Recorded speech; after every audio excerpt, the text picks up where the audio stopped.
Our opening words today: being deeply loved by someone gives you strength, while loving someone deeply gives you courage. Lao Tzu. Love recognizes no barriers.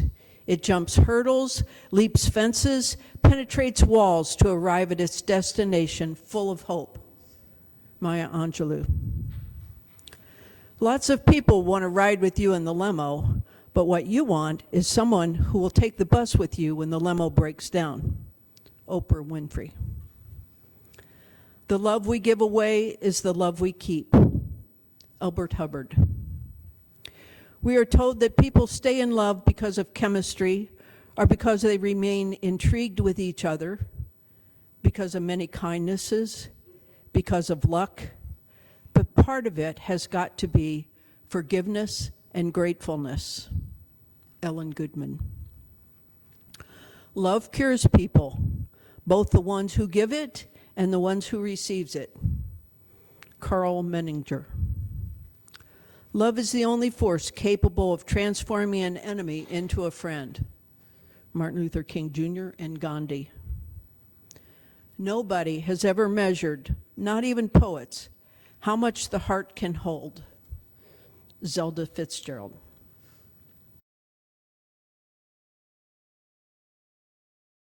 In 1972, I was 22. I fell full tilt, head over heels, crazy in love with Marie. I always suspected I was a lesbian, but now I knew for sure. We were both counselors at Catholic Youth Camp in Brown County, Indiana. But wait, nothing in my strict Catholic conservative family and community and world was going to be okay with anything about this. I'm incredibly happy with a ton of trepidation. But Marie was clueless, and I kept it platonic so as to give her time to figure out what was going on. I did not want to scare her away. We continued to spend a lot of time together after camp over the next year and a half. Her folks told her that I was gay and she shouldn't spend time with me. She blew them off, told them they were crazy. I was at IU and she was in Indiana State. We burned up State Road 46, spending time together in Bloomington and Terre Haute.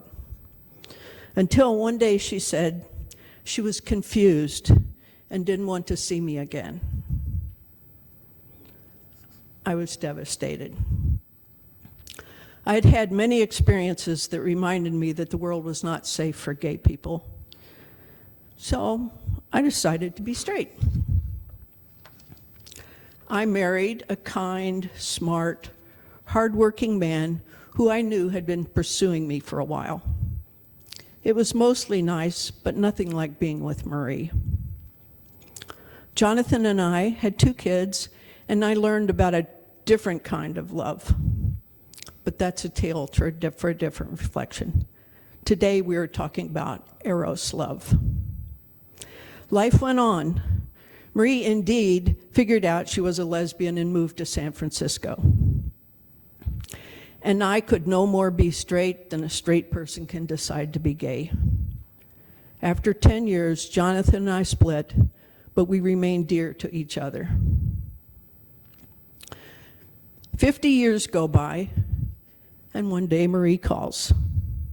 It might as well have been the next week because my heart was ready and I jumped on the next plane going west. This is the poem I wrote on the flight to San Francisco and finished on the way home.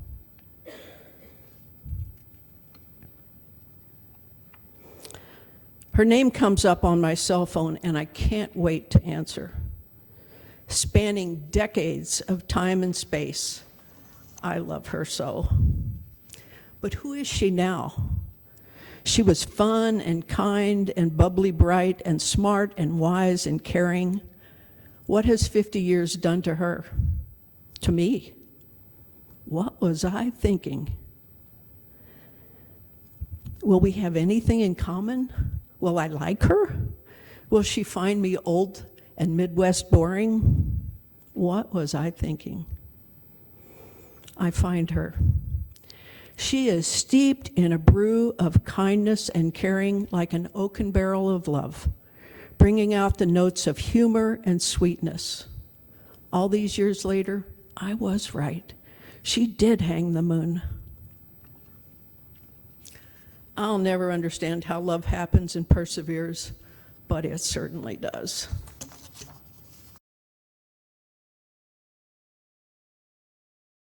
When two people come together in a romantic relationship, both individuals must learn how to effectively communicate their needs, fears, and vulnerable emotions to ensure a secure and intimate relationship. One way this is achieved is the couple's ability to utilize both self-regulation and co-regulation strategies. Self-regulation and co-regulation are two distinct yet interrelated tools that couples can use to improve communication and overall relationship satisfaction. Self-regulation. Self-regulation is the process of an individual regulating their own emotions and inner world. When an individual owns his or her feelings, thoughts, behaviors, he is able to move through prickly emotions when their partner is unavailable, either emotionally or physically, to support them. Self-regulation is an important skill that allows an individual to manage stress, express feelings in a congruent manner, and make decisions from a grounded place. The key benefit of self-regulation is the ability to manage the big emotions, not avoiding or distancing from them, nor getting completely overwhelmed or lost in them. Co-regulation is the ability for our nervous system to interact with and respond to another's nervous system. Ideally, co-regulation can help two people get in sync and feel closer. One can see co-regulation play out most clearly between a child and their parent. Imagine a child is walking alongside the parent, enjoying beautiful, crisp fall day, and suddenly a strange dog rushes up and maybe licks the child on the face or jumps. If the child responds with intense fear, their nervous system is dysregulated. But the parent gently picks up the child, embraces them with a soft voice, reassures the child that they're safe. In this, the comfort's origin isn't a rationalization or a comment to convince the kid differently, to feel differently, but it's in the unconscious pairing of the child's dysregulated nervous system and the parent's regulated nervous system. When this pairing happens, children feel soothed and safe. In adult relationships, it works slightly differently, but there's a parallel. When a partner reaches their loved one, when a partner's reach to their loved one is emotionally clear and regulated, the other partner is able to be similarly responsive. There's like a call and response between the parent and child example. However, this is in partnerships, it's benefited by each partner having a clear connection to themselves and their own regulated experience. So in co-regulation, when a partner's unavailable, because no one can ever be 100% available all the time, each person is able to use healthy strategies to regulate their own experience until the opportunity to connect and share regulation with their partner arises. Thus, self-regulation and co-regulation sort of dovetail and complement each other in our intimate relationships, hopefully.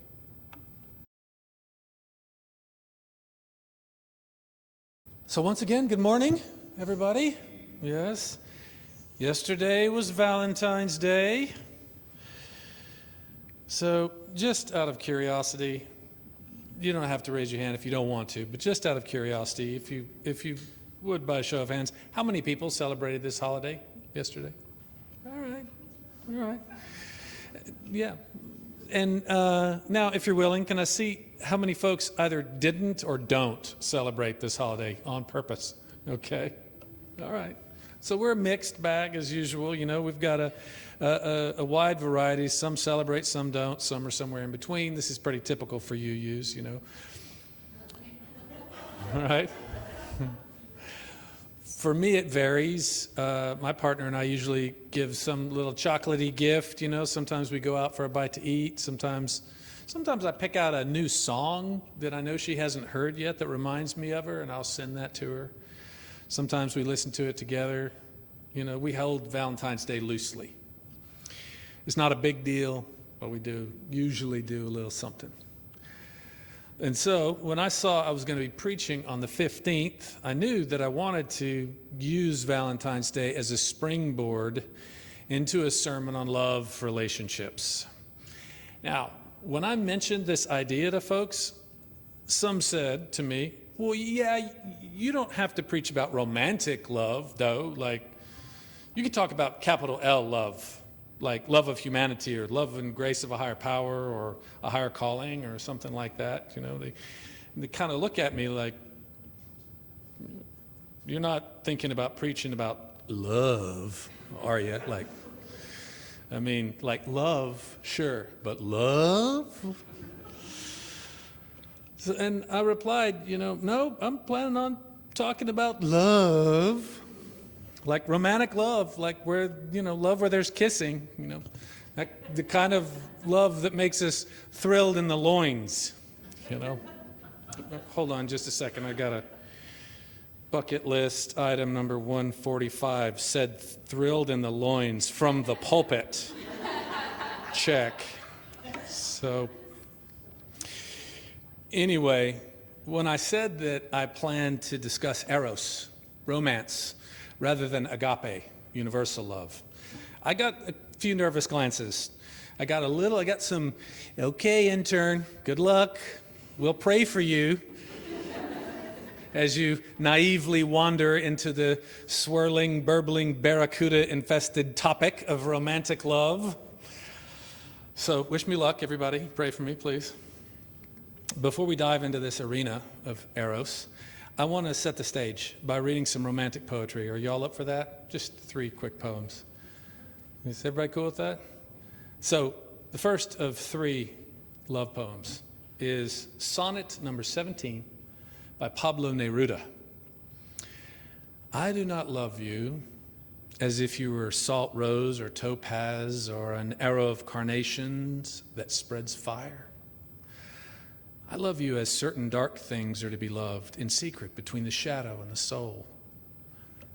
I love you as the plant that never blooms but carries in itself hidden the light of those flowers. Thanks to your love, the dense aroma risen from the earth lives darkly in my body. I love you without knowing how or when or from where. I love you directly without problems or pride. I love you like this because I do not know how to love any other way, except the way where I am not and you are not, so close that your hand on my chest is mine, so close that your eyes close with my sleep. Whew. That Pablo Neruda could write. Yeah. The next one is called The Time Traveler Finally Falls in Love. It's by T.S. Leonard. And it ends, of course, in fabulous heartbreak, like anything. It's not an if, but when. So the trick is learning how to bend the days you get. Nailing our flowers to the wall, reading side by side, memorize his body, curving like a question mark, asking, can we stay like this forever? We can. We travel to his boyhood home, to ancient Rome, to my 20s, where we laugh at what I thought was real love. We see art in every century. We grow old together at different times. We rebuild our ship from scraps of former relationships, debris of who we have been or seen, blueprints for our future past. We host our friends for cocktail hours. We sign a lease on a house. I meet his friends, and through them, I love him more. I take him to his first drag show. He talks us through our first fight. we have the same fight again. We kiss on corners just because we fought hard for it. We make up words for this. I say I've never been in love. I ask, how will I know what's next? He takes my hand, takes me home. We meet as strangers on a blank morning, and he says he doesn't have much time. Instantly, I recognize this man. I've been waiting here for him.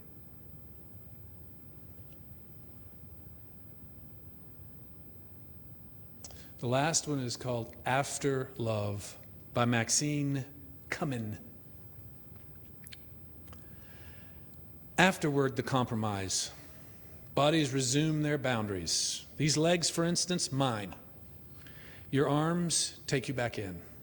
Spoons of our fingers, lips, admit their ownership. The bedding yawns. A door blows aimlessly ajar. And overhead, a plane sings songs coming down. Nothing has changed, except there was a moment when the wolf, the mongering wolf who stands outside the self, lay lightly down and slept.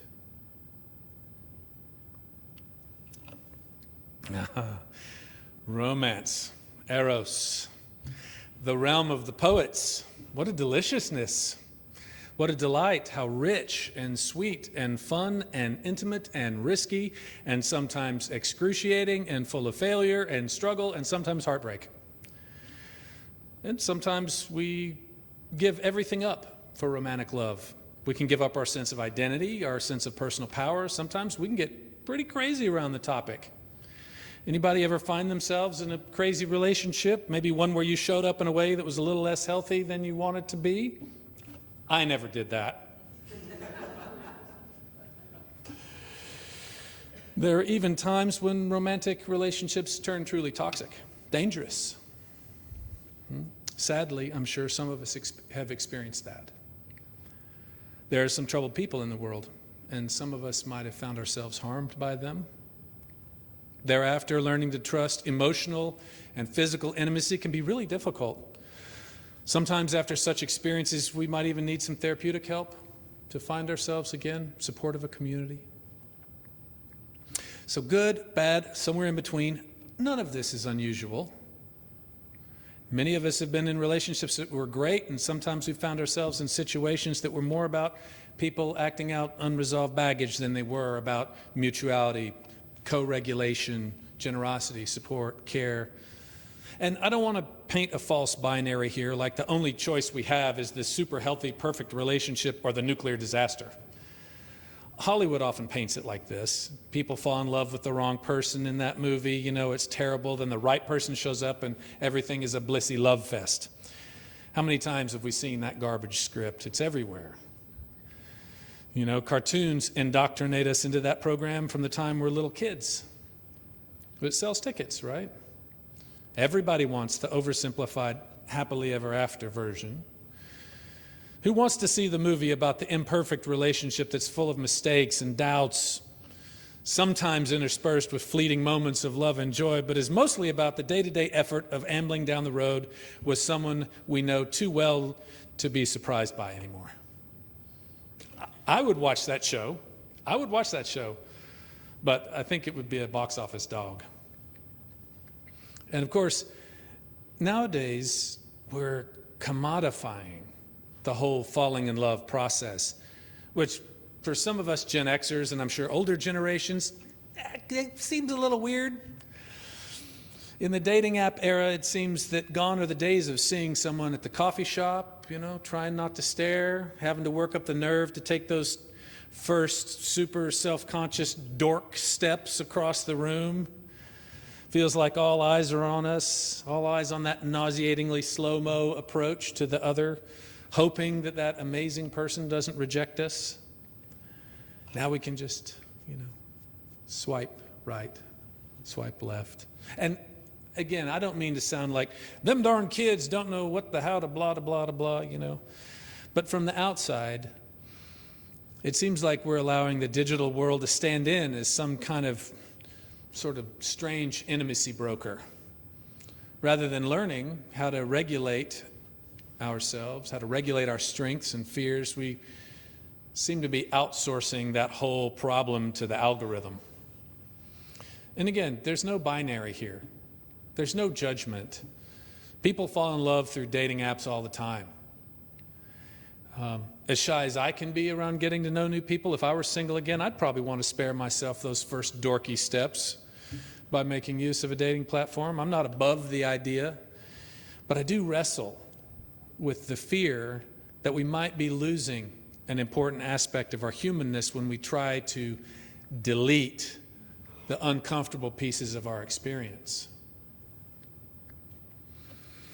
And to make matters even weirder, there's the engine of candy commerce that erupts at Kroger in February. And it's Valentine's Day. Suddenly, everywhere we go, there's a heart-shaped something or other, sappy platitudes about love or finding the one, and, of course, enough sugar to choke a horse. And the origins of Valentine's Day actually are even weirder than the Kroger spasm of heart-shaped sugar tchotchkes.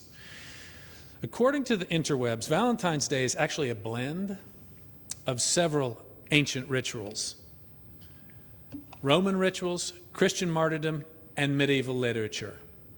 I'm sure there's other influences, but these are the primaries I stumbled on.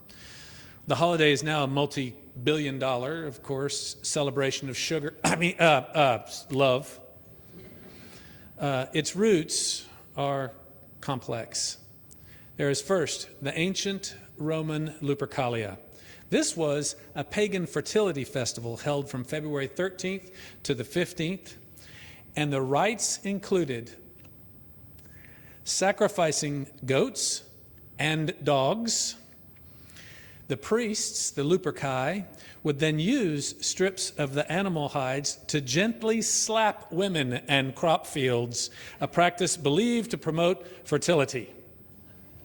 Okay, I beg your pardon. You are not skinning my dog or slapping my girlfriend with a dog skin. Then there's some Christian martyrs that came in. St. Valentine, of which there were at least 2, maybe 3 people named by that name that were martyred on February 14th in the 3rd century. The most popular legend says St. Valentine was a priest who secretly performed marriages for soldiers after Emperor Claudius II banned those marriages. Another tale suggests St. Valentine fell in love with his jailer's daughter and sent her the first Valentine's note, signed, "From your Valentine," before off with his head. Then there's the Middle Ages, when in 1382, the English poet Geoffrey Chaucer wrote the poem The Parliament of Fowls, where he described February 14th as a day where birds chose their mates. This helped link sort of the already existing St. Valentine's feast day to courtship. So what do we do with ourselves amidst all this weirdness? I mean, Valentine's Day for me is kind of weirder than Halloween even. And I would love nothing more than to be able to stand up here and with a straight face say that I have it all figured out. But as usual, I do not. Back a million years ago when I first started to really actively question whether my relationships were healthy or not. This is like the late 80s, early 90s.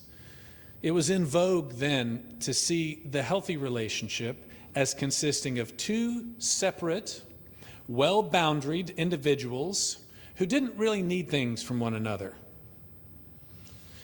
Back then, needing something, or God forbid, needing someone, was kind of considered a sign that one was unable to provide those needs for themselves and therefore was not healthy enough to be in anything but an enmeshed, toxic relationship. There was a sense that you needed to have worked your way towards a perfectly smooth psychological makeup before dating somebody. A healthy person was supposed to barely want a relationship, and then another healthy person who also barely wanted a relationship would appear, and these two would magically gravitate together. This was never my experience. I had zero success getting healthy before getting into relationships. For me, entering relationships was always more of a thrilling, stumbly, messy, somewhat embarrassing roller coaster ride of emotion. And I loved that. I loved falling in love. And now, as an aging Gen Xer who's been with the same partner for 27 years, I can safely say that I've never been the perfect partner with the completely smoothed out psych profile. I have made numerous mistakes. Sometimes I've made the same mistake over and over for years. And I'm nowhere more challenged to find my way to peace, to loving kindness, to sanity than in my relationship. It's the ultimate laboratory for becoming a decent human being. It's easy, actually, to stand up here for 20 minutes on Sunday and seem like I know stuff. It's easy to interact with people out there a few hours a week, seem like I got it all together. But my partner, my kids, they see the real me. They see the whole me. They see the person I am on great days when everything's going my way. They see the person I am when I'm depressed and angry. Everything's crappy. They see me when I'm winning. And they see me when I need something but don't know how to ask for it. They see the guy whose blind spots sometimes block his capacity to be loving and kind. They see the entitled, self-centered, short-tempered jerk. Now, I'm not only that guy, but I'm sometimes totally that guy. So I guess what I'm asking in this kind of rambly, all over the place sermon is, where the heck is Valentine's Day for that person? I want Valentine's Day for the sloppy, confusing mess that is the human condition. What would that box of chocolates look like? All smashed up, ribbons all frayed, candy all melted together in a big mass of stumbles and regrets and hopes and dreams and apologies. Here you go. And still, it's still the sweetness. The sweetness of someone's hand on our backs as we grieve. The smile of recognition when we know we're thinking the same thing at the same time and we don't have to say anything about it. The joy of seeing our beloved win when they've worked so hard for so long, and how we reflexively drop everything when they're struggling and they just need us to be there. I want a Valentine's Day for that. A Valentine's Day to celebrate the messy fact of our mistakes and the fact that our beloveds keep showing up anyway. Keep on ambling down that road.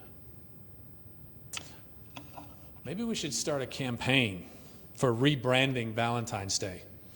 We can start a petition for the busted up, ratty, kind of tired, sometimes happy, doing our best, messy human condition version. See if we can get Cadbury's on board. Maybe Nestle. On second thought, nah. Nobody wants a Valentine's Day like that. Amen. May it be so. Ome takoyasu.